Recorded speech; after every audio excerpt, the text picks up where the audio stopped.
Tulungan ko na kayo.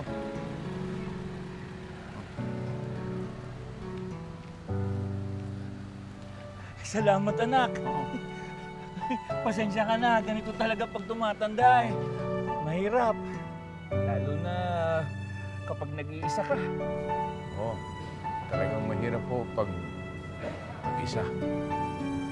Sige po. Kung ang buhay na nga ay puno ng drama at lungkot tulad sa mga pelikulang kanyang napapanood, maaari pa kaya na ito ay magbago para sa kanya?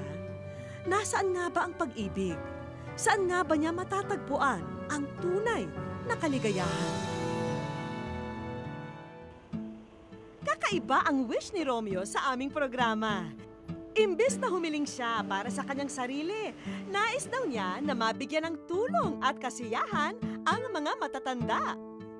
This past few years, I always celebrate my birthday with orphanage, with a home for the aged, for the abandoned children. Yun, nakikita ko na ang pag-ibig, ang happiness. Hindi lang pala sa girlfriend mo or sa close friend mo, to everyone, but yung ano ba, it comes from the heart and it goes to those people who need your love. Namahagi rin kami ng ilang munting regalo para sa ating magigiliw na lola at lolo.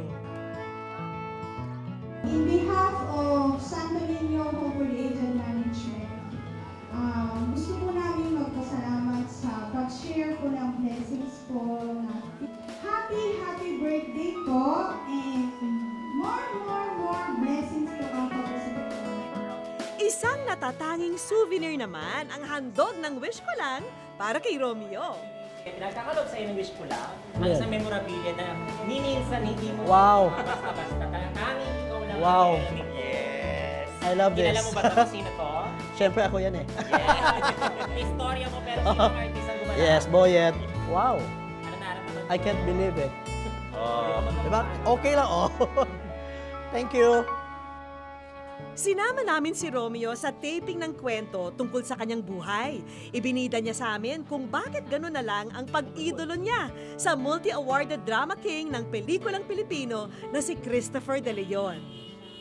At aba, kunwari relax na relax lang si Romeo nang maupo na sa tabi niya mismo ang kanyang idol. I saw him in my place of work, and then, oh, this is him. Hi. Hi. My idol. Hi there. Good afternoon. Good afternoon. Yeah, how are you? I'm doing great, and it's an honor now makita for a long time. Yeah. Yeah. Tila madali para kay Romeo ang makipag-usap sa hinahangaang artista. E paano ba naman, kabisado pa at tandang-tanda ni Romeo ang mga pelikula ni Boyet De Leon. This is you. Your voice. Let me see. You rate me Sige. as a Boyet De Leon. Galit ako kay Sandra. She destroyed all of my dreams. Wala siyang pagkakaiba sa ama't ina ko na wala nang inisip kundi sa sarili nila. Sinaktan niya ako. Ano? Artista rin po.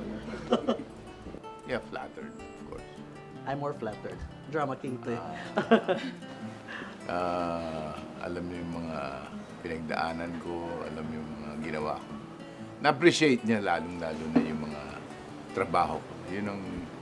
That is the main reason why we do this, is to, entertain. Tapos yung paborito niya, relasyon.